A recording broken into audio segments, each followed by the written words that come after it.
He suddenly morphed from friend to all business. What are you talking about? He barked. Bitch, you know what I'm talking about.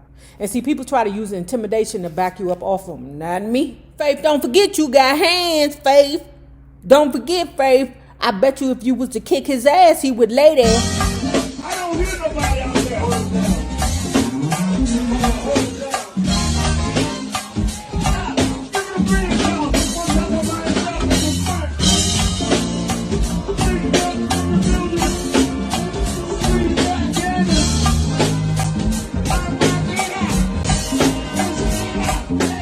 I spent a few months working on Murray's album. I ended up co-writing and singing backing vocals on several songs, including Don't Go, I Never Want to Live Without You, and You Gotta Believe. At the time, I knew very little about how the industry worked. So even when I was co-writing and doing vocals and vocal arrangements for certain tracks, I wasn't always being properly compensated. Faith ended up saying, wait a minute, Puffy got me going here, there.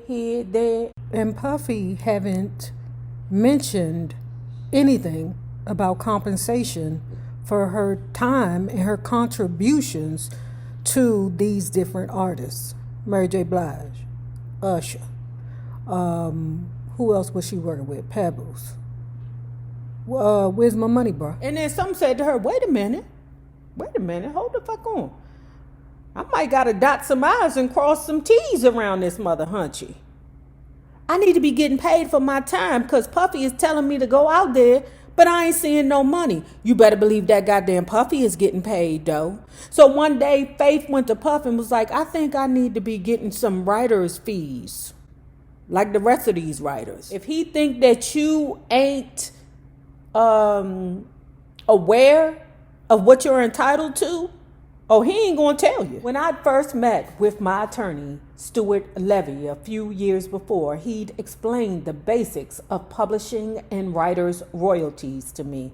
He even drew me a few pie charts to help me understand how things were divided. Soon after I signed to Bad Boy, I met Kamala Gordon, who worked in publishing at BMI, the company responsible for making sure writers are compensated properly when their music is played.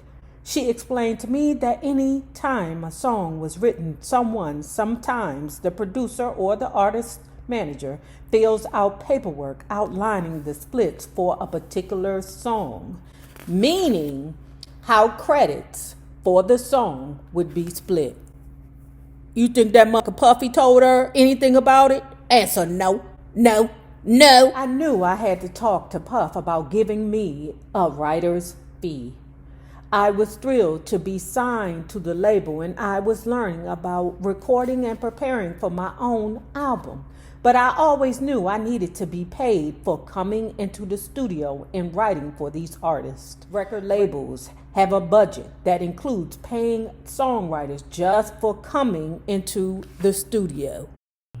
The girl that's dusting the knobs on the keyboards is getting more money than you, Faith. And here I was coming into the studio every day, contributing lyrics and vocals to these albums and not being paid anything.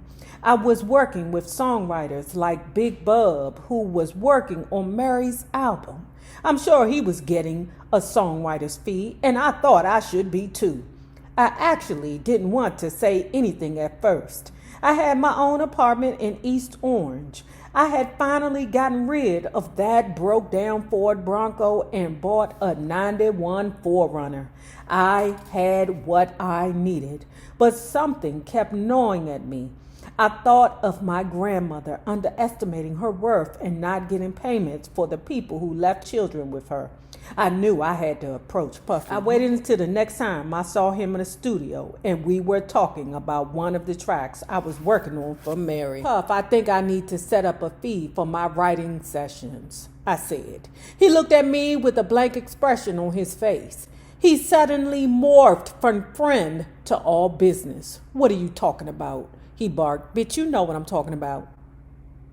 And see, people try to use intimidation to back you up off them. Not me. Faith, don't forget you got hands, Faith.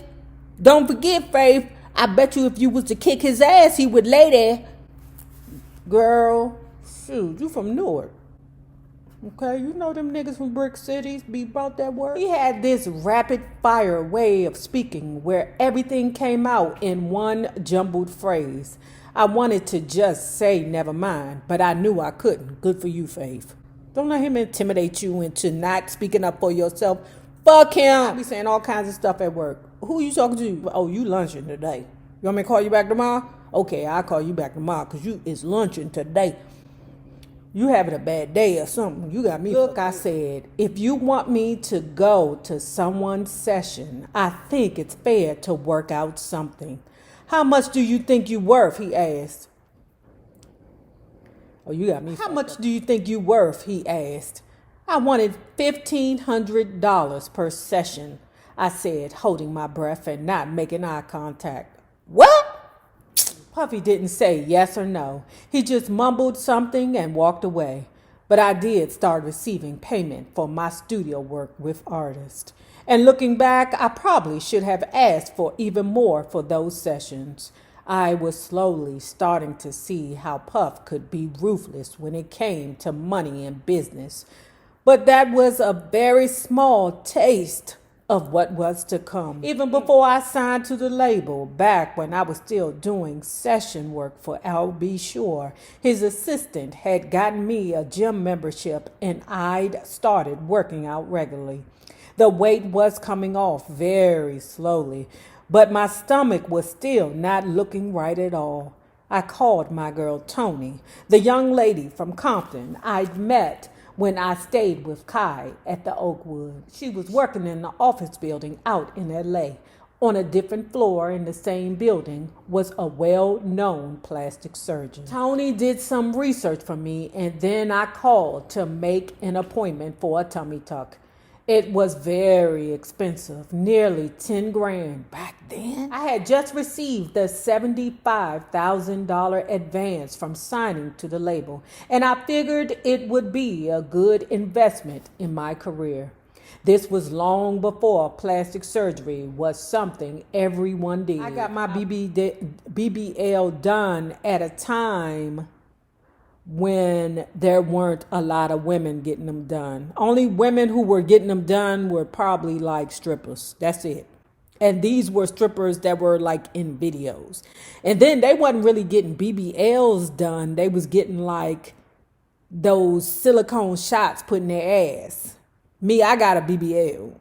And I didn't go over the country to get mine done. I got my shit done in the America. I left China with my grandparents and flew out to the West Coast for the operation in the early days of summer. I didn't tell Puff or anybody from the label what I was going to do. I didn't even tell my grandparents or any of my family. As usual, for the big, important stuff, I wanted to do it on my own and in private. I didn't want anyone to talk me out of it or make me have any doubts. I could barely walk, and I was grateful that friends took such good care of me, helping me change my bandages and cooking for me. Every day when Tony came home from work, she'd help me up to look in a full-length mirror. I rubbed my sides, which was still sore and achy. I chopped off my hair. I went to a tanning salon, and now I've had fat sucked out of my belly. What's next? After a few weeks, I definitely saw the results of the surgery, and I liked it a lot. The only thing I didn't like was my tummy tuck scar. Not only was it huge and very noticeable, but it was crooked. I figured I could get it fixed one day. For the moment, though, I was just going to have to deal with it. A few weeks later, Puff gave me the name of a doctor who prescribed me some weird diet pills that made me jittery and anxious. But they worked, and I shed a few more pounds. But I was still nervous about looking my best when it was time for me to start performing. Girl, at least he ain't do you dirty like he did that Kelly Price. He ain't want that bitch nowhere near the camera. The only way she got in front of the camera was when she went out on her own. There's something that you must know. It's something that you must know. Bitch, don't even look at the camera. Puffy did that girl dirty. I don't know what they want from me, but the more problems you see, more problems you something, blah, blah, blah. All right, that's Kelly Price, more problem. Maybe Faith was just a more attainable goal for him. Okay, and I'm saying to myself, weight pills that make you jittery, do that be them caffeine pills? And how much y'all want to bet that he on them right now? Because you know the Diddy is a pill popper. So let's take it back a little bit. What is undeniable is Kelly Price's voice. Undeniable. Yeah, she has always had body issues. And when she lost weight, she was fucked up. She had them knock knees like Thick Thighs Diddy.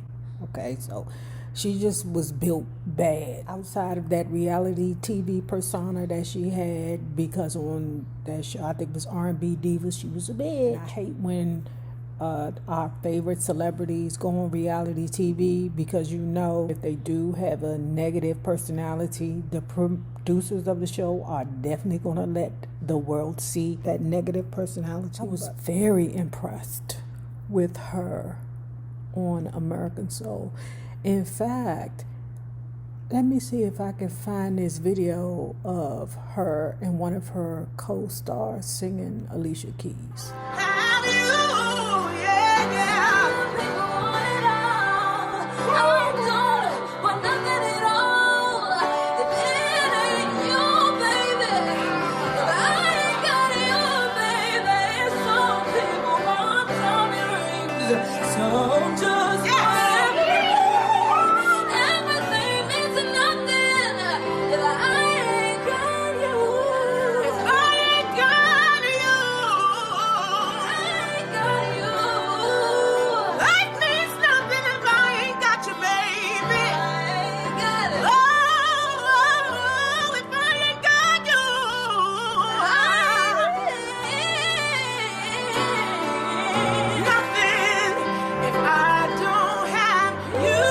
I was still nervous about looking my best when it was time for me to start performing.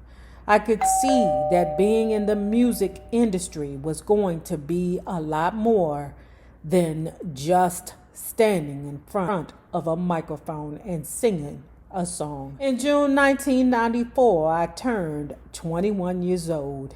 In just 3 years, I'd crammed in a lifetime of living. I'd tried going the straight and narrow route, finishing high school and going to a highly regarded university.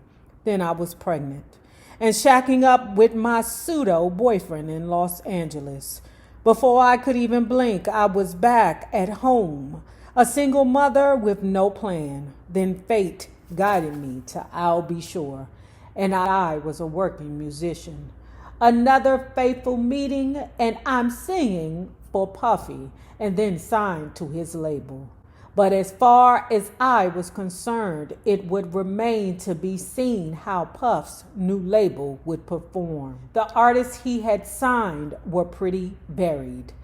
There was me. I was supposed to be the classy, mature balladeer. There was a girl group I'd seen around the offices named Total. They were a sexy pop trio from New Jersey. The girls were really cool, and we'd worked together in the studio quite a bit. There was Craig Mack, a rapper with a distinct, raspy voice and a playful style. And there was another rapper I'd heard a little about here and there, but had never met. I would learn later that the guy everyone called Biggie, or just Big, had seen me coming in and out of the Hit Factory while I was working with Usher.